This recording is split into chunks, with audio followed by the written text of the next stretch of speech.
नमस्कार फ्रेंड्स। जब भी कोई सफल यात्रा की तरफ चलता है तो उसके रास्ते में योग्यता के नहीं है तो उसको चुनौतियां दिखेंगी। चुनौतियां क्या होती हैं? वही जो आपकी योग्यता नहीं है, जिस कार्य को करने की क्षमता नहीं है।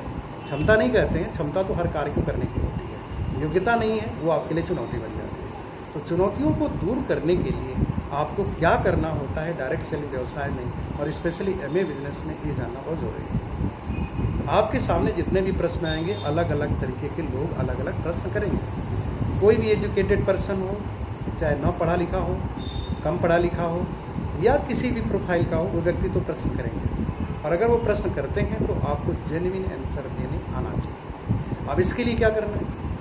आपको प्रोडक्ट संबंधित अगर कोई परेशानी, मतलब कि अगर आपको टीम बनानी है, वैल्यू क्रिएट करनी है और आपको बहुत बड़ा इनकम बनाना है, तो 3 स्टेप को तो फॉलो जब तक नहीं करेंगे आप बड़ा वॉल्यूम नहीं बना सकते, और बड़े वॉल्यूम नहीं बनाएंगे तो इनकम नहीं बना सकते। दैट इज़ की यूज द प्रोडक्ट।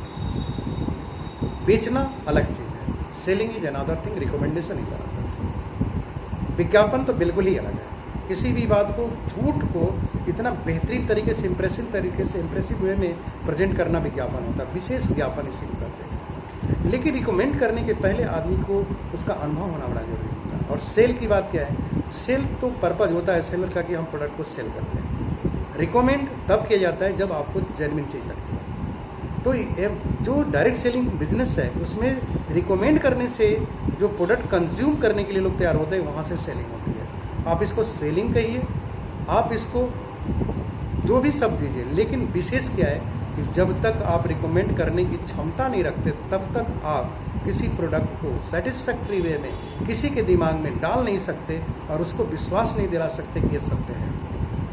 तो रिकमेंडेशन बहुत आवश्यक है। और रिकमेंडेशन के लिए आवश्यक है 100% यूज़ करने का तरीका। 100% यूज़ करने का तरीका क्या है? एक प्रोडक्ट को 100% कैसे यूज़ करेंगे, आपको ये जानना आवश्यक है कि वो प्रोडक्ट क्या है, किसको दिया जाता है, कहाँ यूज़ होता है, किस तरह से यूज होता है, इसकी सर्विंग साइज क्या है, प्राइस क्या है, एक कंज्यूमर को कैसे सेटिस्फैक्ट्री वे में हम दे सकते हैं, कैसे उसको बिलीव होगा कि ये चीज़ उसके अनुसार है। That is called 100% satisfaction. अगर आप सेटिस्फाइड हैं तो अलग अलग प्रोडक्ट को अगर आप प्रेजेंट करने जा रहे हैं तो उनकी जानकारी लेना, फिर उनको यूज़ करके देखना, फिर उसके गुणवत्ता को सही तरीके से बताना। This is not sale, this is recommendation. अब सवाल है कि कितने प्रोडक्ट को यूज़ करते हैं, कितने को रिकमेंड करते हैं। तो जितने यूज़ करेंगे उतने ज़्यादा रिकमेंड करेंगे, क्योंकि आपकी स्किल के साथ आपका एक्सपीरियंस भी जुड़ते चला जाता है। और स्किल और एक्सपीरियंस अगर दोनों चीज़, जैसे नॉलेज और एक्सपीरियंस दोनों जुड़ जाता है तो वो आदमी स्किल्ड हो जाता है। आपने देखा होगा एजुकेशन सिस्टम में भी लोग एजुकेशन से एंट्री करते हैं, लेकिन फिर उनको ट्रेनिंग दी जाती है, कार्य योग्यता बढ़ाई जाती है, और ट्रेनिंग 9 महीने 6 महीने ले करके उनके अंदर जब कुछ कार्य करने का अनुभव हो जाता है तो वो उस काम को अनुभव के साथ काम करते हैं, तो स्किल्ड वे में काम करते हैं, उनको बहुत आसान हो जाता है। उसी तरीके से एमए बिजनेस में जब आप प्रोडक्ट की नॉलेज लेते हैं, प्रोडक्ट को कंज्यूम करते हैं, कंज्यूम करने के बाद किसी को रिकमेंड करते हैं, तो आपकी स्किल भी यहाँ काम कर रही है, नॉलेज भी काम कर रही है, एक्सपीरियंस भी काम कर रहा है। और इन तीनों के साथ जब प्रेजेंट किसी को करते हैं तो ये प्रोडक्ट आप किसी को रिकमेंड करने के साथ ही रिटेलिंग पॉइंट्स पर चले जाते हैं। मतलब क्या है? कंज्यूमर उसको पसंद करता है। तो फर्स्ट थिंग क्या है? रिकमेंडेशन, यानी कि 100% यूज आता प्रोडक्ट, और सेकेंड हो जाता है रिकमेंडेशन। तो जो व्यक्ति 100% प्रोडक्ट को यूज करेगा वही रिकमेंड कर पाएगा। अब सवाल है कि आप कितना यूज कर सकते हैं। जितना यूज करेंगे उसका डिस्काउंट, उसका ट्रेड डिस्काउंट या जिस परफॉर्मेंस बोनस पर रहेंगे लेवल पर वो आपको इनकम आएगी। लेकिन आप अकेले कितना कर सकते हैं? You are not seller. Seller तो आपको टर्नओवर बढ़ाता है। दुकानदार बैठ करके जितना बेच सकता है बेच सकता है, 8 घंटे 10 घंटे बैठता है। यह हार्डवर्क है। और ये हमारी कंपनी जो हम लोग डायरेक्ट सेलिंग व्यवसाय की बात करते हैं, स्पेशली यहाँ पर आपको यूज़ करने के बाद रिकमेंड करना है तो कितने को रिकमेंड करना, जितने को कर सकते हैं। ये आपके ऊपर डिपेंड करता है कि कितने को रिकमेंड कर सकते हैं। और सबसे मजे की बात क्या है कि जब हम यूज़ करते हैं हमारे घर ही के लोग सेटिस्फाइड नहीं है, इसका मतलब हमें खुद पता नहीं है। घर के लोग अगर सेटिस्फाइड नहीं है तो हम शायद उस चीज़ को क्लियर वे में नहीं जानते। हमारे फ्रेंड सर्किल, हमारे रिलेटिव, हमारे पड़ोसी अगर हमको इस चीज़ को नहीं समझ रहे हैं, हम उनको क्लियर नहीं कर पा रहे हैं, तो कहीं ना कहीं हमारे मैक्सिमम रीजन जो होते हैं हम होते हैं 90% तक। 10% तक उनका एटीट्यूड हो सकता है, उनके सोचने का समझने का तरीका हो सकता है। तो दूसरा स्टेप्स है कि आप जब किसी को बताते हैं तो रिटेलिंग पॉइंट्स कितने ज़्यादा बनाते हैं, इस पर डिपेंड करता है कि आपकी पर्सनल एफर्ट से कितनी रिटेलिंग सेलिंग बढ़ रही है, रिकमेंडेड यूज़ कंज्यूमरों की संख्या बढ़ रही है। तो कंज्यूमर की संख्या बढ़ाने के लिए पहली चीज़ 100% यूज, दूसरी चीज़ ज़्यादा नंबर पर बताना। अब ये नहीं होना चाहिए कि हम एक लिमिट में काम करें। कोई भी बिजनेसमैन एक सर्टेन क्राइटेरिया नहीं रखता है, वो अपने लिए टारगेट रखता है और टारगेट के आगे जाने की बात करता है। तो रिटेलिंग के भी आपके पास टारगेट होने चाहिए कि कितने रिटेलिंग आप पर्सनल लेवल पर करते हैं, और ये कंटिन्यूस होना चाहिए। क्यों? अगर किसी व्यक्ति को के अंदर क्वालिटी डेवलप हो गई और वो संतुष्ट है तो चुप रहेगा क्या? 4 को बता करके सोचेगा मेरा काम कंप्लीट हो गया? वो जब भी देखेगा, किसी को भी देखेगा, अगर उसको लगता है कि ये चीज़ उसको बतानी चाहिए तो जरूर बताएगा, जरूर बताएगा।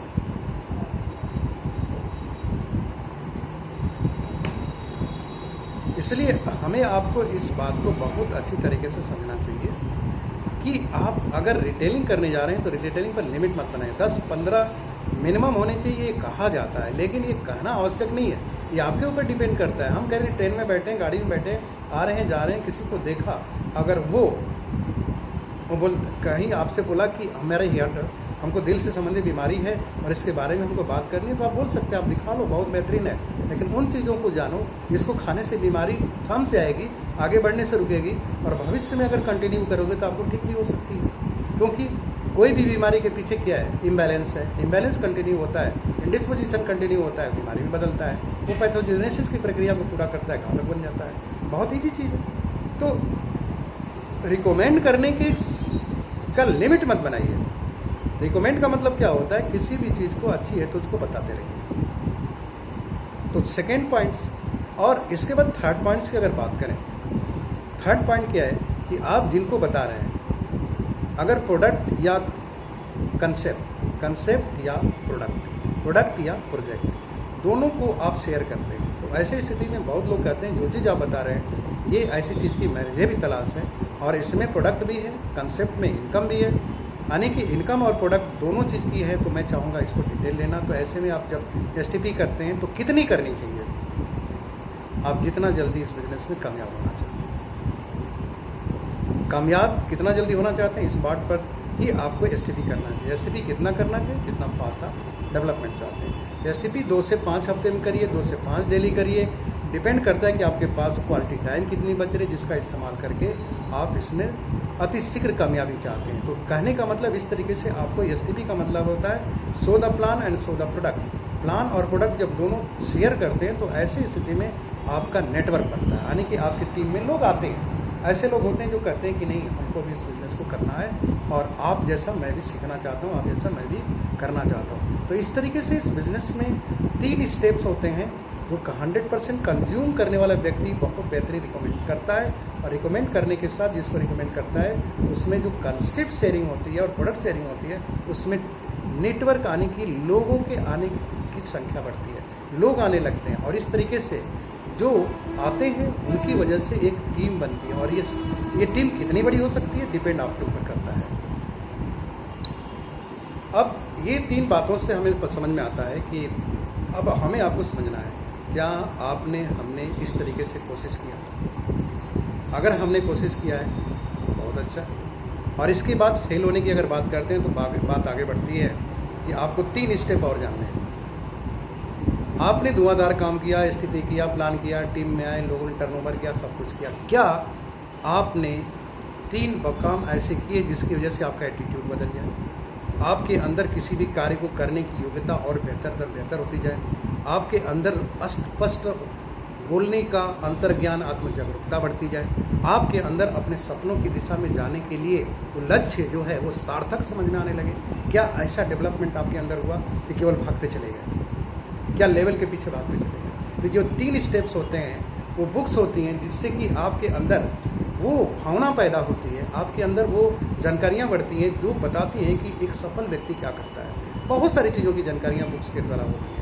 वो आपकी बिहेवियर स्किल से रिलेटेड है, पीपल स्किल से रिलेटेड है, सेलिंग स्किल से रिलेटेड है, आपको प्रेजेंट करने की जो शैली है उसमें है, बॉडी लैंग्वेज से है, आपके फेशियल एक्सप्रेशन से है, आपके मुंह से निकलने वाले शब्दों के सुर में है। इस सारी चीज़ों का परिवर्तन बुक्स को पढ़ करके, सीडी को सुन करके और फंक्शन में जाकर के कर सकते हैं। सफल लोगों की संगत से आदमी को विश्वास होता है कि डिफरेंट प्रोफाइल के लोग सफल हुए हैं तो हम भी सफल हो जाएंगे। दूसरी चीज़ है कि वो जो करते क्या, सफल लोगों की संगत का एक असर ये होता है कि सफल लोग सफलता की बात करते हैं, असफलता की बात में नहीं करते। तो एक सक्सेसफुल पर्सन किसी भी फील्ड के होंगे वो कभी भी ऐसी बात नहीं करने वाले जिनसे कि वो लगे कि वो नहीं कर सकते थे, कभी हो ही नहीं सकता ऐसा। सफल लोगों की संगत जिस तरीके से ब्रिट वर्ल्ड वाइड कॉरपोरेशन या एमवे कॉरपोरेशन हमें आपको उपलब्ध कराता है, हमें आपको चेक करना है क्या हम वहाँ पर उपलब्ध रहते हैं। उसी तरीके से अगर सीरीज की बात है, जो हमारे घर बैठे लोगों के अनुभव, लोगों के नॉलेज और जो जिन फील्ड में उन लोगों ने परेशानियाँ उठाई और किस तरीके से हमारे आपको सहज भाव से वो प्रेजेंट कर रहे हैं, क्या हम आप उसको जानते हैं, सुनते हैं। और उसको सुनने के बाद लोग कहते हैं कि हम तो बहुत सारी मीटिंग अटेंड किए, हमारे घर में सीडीज बहुत सारी हैं, बुक्स हैं, आज भी पढ़ी हुई हैं। सवाल है कि वो आज तक पढ़ी क्यों है। ये हो नहीं सकता कि कोई आदमी किताब पढ़े उसके दिमाग में परिवर्तन ना हो, अगर वो गहराई से ना पढ़े, उसको अपने शब्दों को आत्मसात न करे, ये हो ही नहीं सकता। इस सिस्टम में जितनी भी बुक्स होती हैं वो आपको उस दिशा में ले जाने लायक सक्षम बनाती हैं। विभिन्न टाइप के लोग जो आपको मिलते हैं और अलग अलग तरीके के क्वेश्चन करते हैं, अलग अलग तरीके के ऐसे नकारात्मक, सकारात्मक, बहुत ही व्यंग्यात्मक तरीके से जब आपको भेंट होती है तो आपको ये किताबें, आपका ये जो सीडी हैं, फंक्शंस हैं, आपके अंदर वो पावर डेवलप करते हैं कि आपकी क्षमता बढ़ती चली जाती है, आपकी योग्यता ऐसी बनती जाती है कि आप किसी भी व्यक्ति को अच्छी तरीके से, सहज तरीके से, बड़ा सफल व्यक्ति की तरीके से क्लियर कर सकते हैं। ये योग्यता बढ़ती जाती है। अगर आप इन किताबों को पढ़े हैं, अगर इन किताबों को आपने ज़िंदगी में रखा, आप कहते हैं कि मैं तो बहुत सारे फंक्शन अटेंड किया, फंक्शन में खड़े थे, मोबाइल देख रहे थे, फेसबुक पर थे, कि आप ध्यान से सुन रहे थे कि उस व्यक्ति की जो बात है हमारे जीवन में क्या महत्व रखती है, एक किताब की एक लाइन आपकी लाइफ में क्या फ़र्क रखती है, ये क्या आपने समझा और उसको फर्क को डाल करके आपने अपने भविष्य को देखा क्या। अगर कोई सफल व्यक्ति स्टेज पर है, वहाँ पर खड़ा होकर के अपने आप को देखा कि अगर मैं सफल होऊंगा तो मेरी ज़िंदगी कैसी होगी, और आपको ऐसा लगा क्या कि अगर मैं ऐसा सफल नहीं होता हूँ तो मेरी ज़िंदगी कैसी होगी, मैं कौन सा जीवन जीने वाला हूँ, और अगर ये कर सकता है तो मैं क्यों नहीं कर सकता। उन सफलता के रास्ते को वो भी बता रहा है, सेल्स बुक्स भी बता रही है, मीटिंग फंक्शन भी बता रहे हैं, तो मैं क्यों नहीं कर सकता। क्या आपको ऐसा लगा क्या, और लगने के बाद क्या आपने उसके लिए एकदम जी जान लगा दिया, यस मैं बदलूंगा। क्या इनसाइड ग्रोथ हुई, आपकी अंतर ज्ञान आया, आत्म जागरूकता बढ़ी, क्या आपके अंदर दूसरों के प्रति वो निष्ठा पैदा हुई जो इस बिजनेस का मूल मंत्र है, कर भला तो हो भला। दूसरों की लाइफ में कलर चेंज करना, अपनी लाइफ को नहीं देखना, दूसरों की लाइफ में चेंज करते हैं तो ऑटोमेटिक बिजनेस, डायरेक्ट सेलिंग में, नेटवर्क मार्केटिंग में हमारा लाइफ तो बदलेगा ही बदलेगा। हम अपनी लाइफ बदल करके दूसरों की लाइफ नहीं बदल सकते। यही तो विशेषता है जो इसको बिल्कुल नेचर से लापर ला देती है। दुनिया की जितनी भी सफलतम चीज़ें हैं जो दूसरों के काम आती हैं, वो सब की सब इसीलिए है कि वो दूसरों के लिए आती हैं और इसीलिए उनको जाना जाता है। तो आपको भी अगर कोई जानेगा तो क्या योग्यता आपके अंदर ये डेवलप हुई, अगर आपने बुक्स पढ़ी तो, सीडी सुनी तो, या मीटिंग फंक्शन में गए तो, क्या आपके अंदर वो सारे परिवर्तन आए। मतलब कि इम्प्रूवमेंट जो चाहिए थी, ग्रोथ जो चाहिए थी, जो डेवलपमेंट एक सफल व्यक्ति की होनी चाहिए थी, इनसाइड आपके अंदर जुबान से, बॉडी लैंग्वेज से, आपके एक्शन से, आपके भाव भंगिमाओं से, आपके इमोशनल एटीट्यूड से क्या ये सब हुआ ऐसा। अगर हुआ तो सफलता अनिवार्य है माय डियर फ्रेंड्स। आप 1000 सीडी सुन लीजिए, 500 नहीं 5000 किताबें पढ़ लीजिए, लेकिन अगर आप में परिवर्तन नहीं हो रहा है तो यू कांट बी सक्सेसफुल। ये सर्टिफिकेट बेस्ड नॉलेज नहीं है कि आप स्टेज पर बहुत बढ़िया बोलते हैं, आप किसी के सामने बहुत अच्छा स्पीच देते हैं, आपकी बात सुनकर के लोग मंत्रमुग्ध हो जाते हैं, बड़े मोटिवेट हो जाते हैं। This is not for external motivation, this is for internal motivation. आप अपने विचारों से, विचारों के आत्मसात करने से, विचारों के साथ जीने से, अपने भविष्य में इनको देखने से अगर आपके अंदर इमोशन आ रहा है तो you have the internal emotion.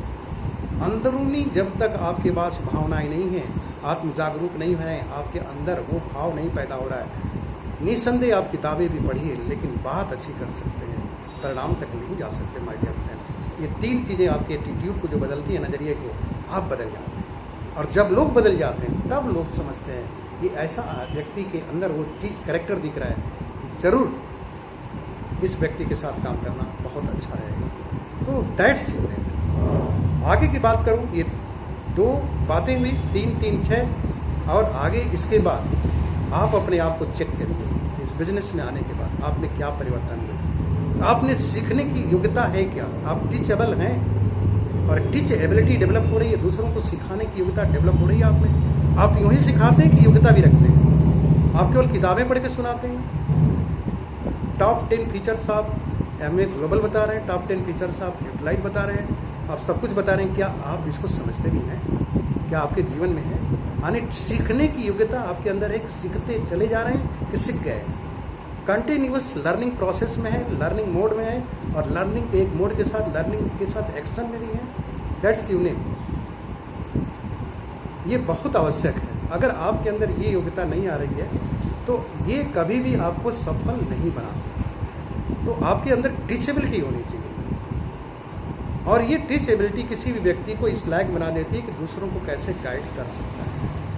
तीसरी चीज़ है, इसके आगे जो 6वें के बाद जो 7वां 8वें की बात आती है, आप अपने आप को चेक करिए कि आपकी अकाउंटेबिलिटी लेवल क्या है, रिस्पॉन्सिबिलिटी लेवल क्या है। आप दिन प्रतिदिन आप रिस्पॉन्सिबल होते जा रहे हैं, अकाउंटेबल होते जा रहे हैं, कि आप जैसे पहले थे वैसे ही हैं। आप इसको चेक कर सकते हैं।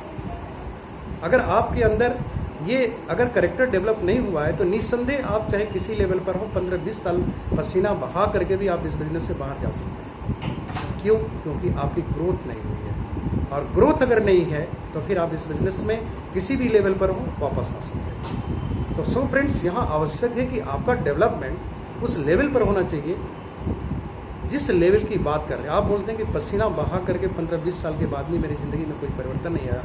अपने आसपास के लोगों को देखता हूँ तो देख करके हमको बहुत ज़्यादा ये महसूस होता है कि इस तरह के बिजनेस को तो करना ही नहीं चाहिए। सवाल इस बात का है कि इतने सालों में आपके अंदर परिवर्तन क्या हुआ, अकाउंटेबल लेवल पर आप रिस्पॉन्सिबल हुए कि नहीं, आपके अंदर टीचेबिलिटी की योग्यता डेवलप हुई कि नहीं।